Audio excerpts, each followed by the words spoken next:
All 126 assembly constituencies for Assam, the polling shall be just in one phase, and the polling shall take place on 9th of April, Thursday, 2026. The counting shall be on 4th of May. 1,200 electors shall be there in any polling station. The candidate booths can be set up just outside 100 meters of the polling station, and the voter information slip will have a clear number mentioning the voter's polling station, its number, and his part and serial number. Amongst the other new initiatives, one major initiative has been that all the applications of Election Commission of India now are under one app which is applicable on mobile, available on mobile, and it is called as ECI Net. All the necessary information across all the stakeholders is available, whether it is your EPIC card, whether it is your polling station, whether it is about the candidate, whether it is about the affidavits of the candidate, whether it is about the progress of polling which is taking place, or whether it is about counting. There shall be 100% webcasting to ensure transparency in each and every polling station. The presiding officers of every polling station shall input the number of votes cast after every 2 hours to ensure that voting percentages which are being relayed through the media to the public at large is by and large accurate. And at end of the poll, whatever the figures are there in 17C, accordingly the percentage is also displayed without any further delay. All the booth level officers have been given identity cards so that our electors and the households can identify them easily. And since our electoral staff has been working very hard, their remunerations were also increased. ECI Net, as I mentioned, will be containing all the 40 different applications integrated in a seamless manner.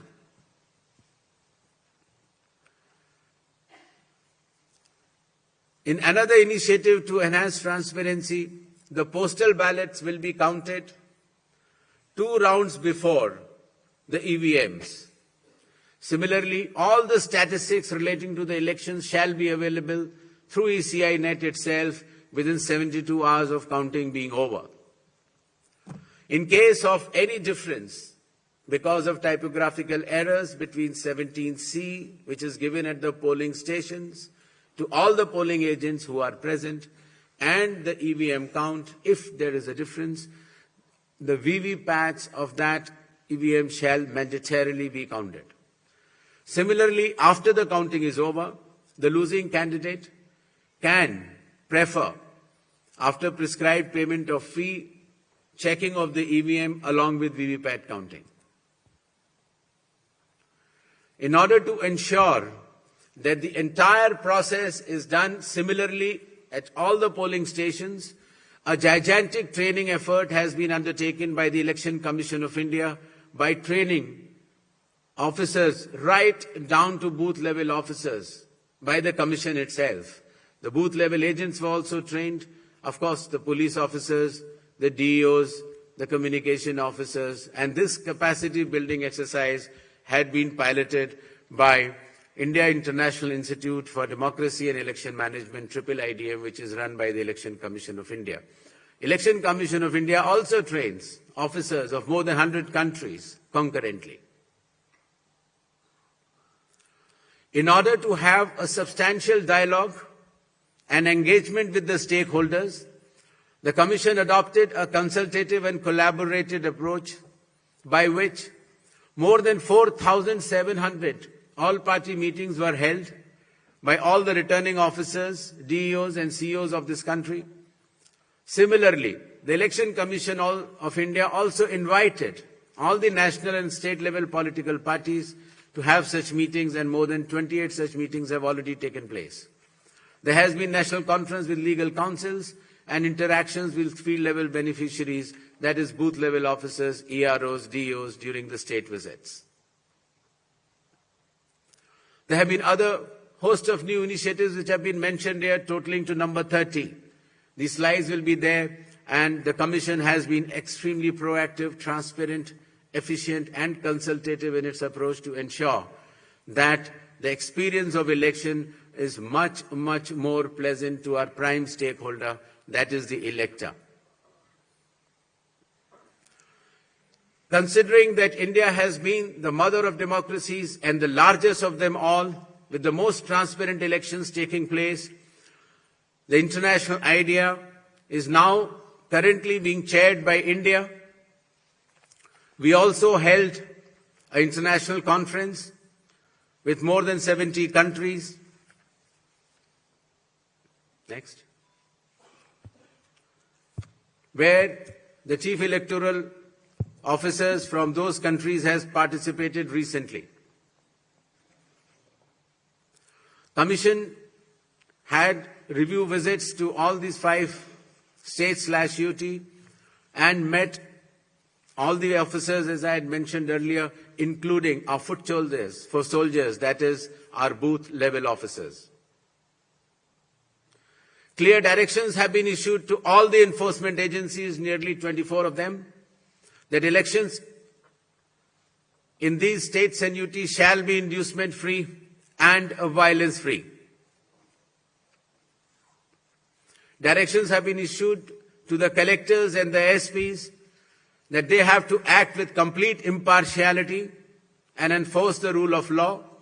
The observers which will be visiting the states, their details should be made public, and any fake news on social media should be strictly monitored and necessary action taken.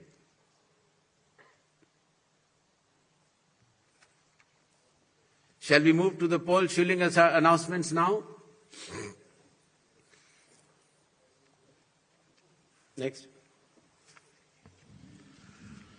All 126 assembly constituencies for Assam, the polling shall be just in one phase, and the polling shall take place on 9th of April, Thursday, 2026. The counting shall be on 4th of May. All 140 assembly constituencies of Kerala shall also go for polling on 9th April, that is Thursday, and counting shall be on the same day, that is 4th May 2026. Puducherry also will go along with Assam and Kerala. The date of poll is 9th April and the counting will be 4th of May. Tamil Nadu.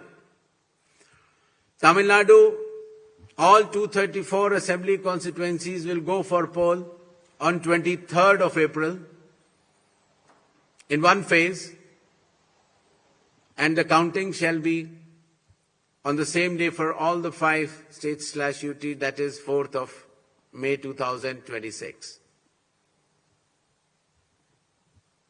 West Bengal.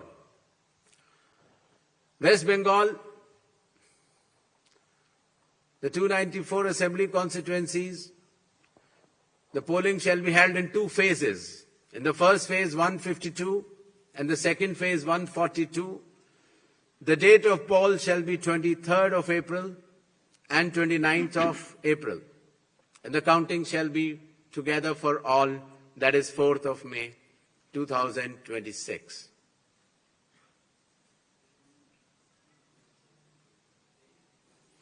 There will be 8 by-elections also, that is Goa, Gujarat, Karnataka, Maharashtra, Nagaland and Tripura. The name of the constituencies are mentioned here and the reasons which will be circulated to you.